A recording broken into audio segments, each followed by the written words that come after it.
ఇది గుర్తున్నదా? కాంగ్రెస్ అదే కాంగ్రెస్ పార్టీ అండి. మన తెలంగాణ రాష్ట్రంలో ఉన్న ప్రభుత్వం ఆ పార్టీ తెలంగాణలో లేదు. మరి ఏమున్నది అనుకుంటారు? కూటమి వచ్చింది. Revanth Chandrababu political game. తెలంగాణలో కాంగ్రెస్ పై తీవ్ర వ్యతిరేకత. వ్యవహారం ఇలాగే ఉంటే వచ్చే ఎన్నికల నాటికి అస్తం పార్టీక అస్తమయమే. తెలంగాణలో కూటమి ఎంట్రీ కోసం బాబు తీవ్ర ప్రయత్నాలు.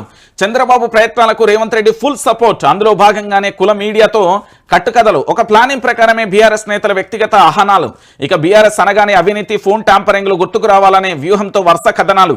20 నెలలుగా విడతల వారీగా ఫోన్ ట్యాంపరింగ్, కాళేశ్వరం, ఫార్ములా ఈ రేస్ పై పని గట్టుకొని మరీ వార్తలు రాసుకున్న కుల మీడియా. నేను చెప్పలే, ఈ రాష్ట్రంలో కేవలం పేరుకు మాత్రమే రేవంత్ రెడ్డి గారి ప్రభుత్వం నడుస్తుంది తప్ప నడిపించేది వెనక నుంచి మొత్తం చంద్రబాబు అండ్ కో టీం అనేది బాహాటంగా తెలంగాణ ప్రాంత ప్రజలు చర్చించుకుంటున్నారు.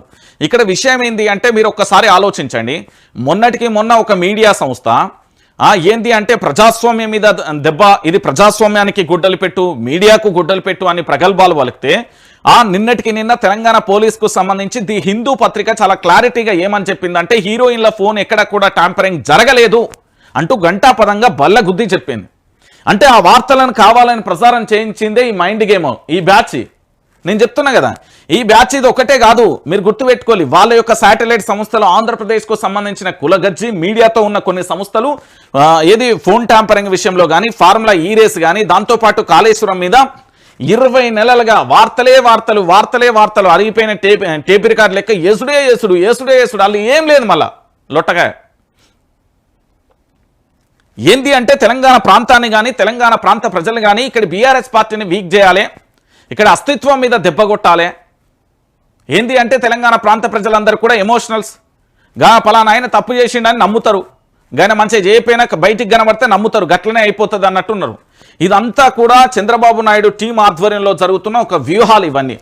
ఏంది అంటే బీఆర్ఎస్ పార్టీని దెబ్బగొట్టాలి. తెలంగాణ రాష్ట్రం రావడం ఎట్టి పరిస్థితులలో ఆంధ్రప్రదేశ్కు సంబంధించిన పెత్తందారి మీడియాకు, ఆంధ్రప్రదేశ్కు సంబంధించిన పెత్తందారి రాజకీయ నాయకులు, ఆంధ్రప్రదేశ్కు సంబంధించిన పెత్తందారి వ్యవస్థకు ఇసమంతా కూడా ఇష్టం లేదు. సో ప్రత్యేక తెలంగాణ రాష్ట్రం వచ్చిన తర్వాత చీకటైతే అనుకున్న తెలంగాణ రాష్ట్రం వెలుగులతో విరాజిమ్మింది. మావోయిస్టులు కాదు కదా, ఉద్యోగాలతోని ఇక్కడ యువతతోని ఉధృతంగా కూడా తెలంగాణ రాష్ట్రం అభివృద్ధి పదంలో నడిచింది. సో ఇలాంటి పరిస్థితులలో కేసీఆర్ ఓటమి తర్వాత మళ్ళీ ఏదైనా జరగొచ్చు, మళ్ళీ కేసీఆర్ రావాలనే నినాదం కొనసాగుతుంది.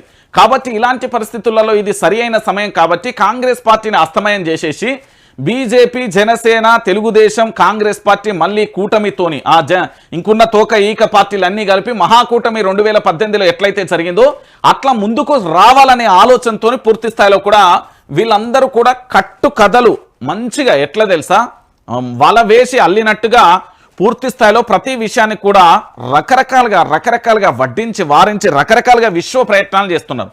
సో ఇక్కడ విషయం ఏంటి అంటే తెలంగాణ రాష్ట్ర వ్యాప్తంగా కూడా ఆంధ్ర పెత్తందారి వ్యవస్థకు సంబంధించిన కూటమి ఏదైతే ఉందో మన తెలంగాణ రాష్ట్రం మీద బట్టగాల్చి మీదేయడంతో పాటు మనల్ని తప్పు ట్రాక్లో నడిపించేందుకు అసత్య అబద్ధపూరితమైన వార్తలను ప్రసారం చేస్తూ మన యొక్క తెలంగాణ బిడ్డల వ్యక్తిత్వ హననాన్ని గురి చేస్తూ మనల్ని ఇబ్బంది పాలు మానసికంగా వేధించే ప్రయత్నం చేస్తున్నది ఈ ఆంధ్రప్రదేశ్ కూటమికి సంబంధించి, ఈ ఆంధ్రప్రదేశ్కు సంబంధించిన కుల గజ్జి.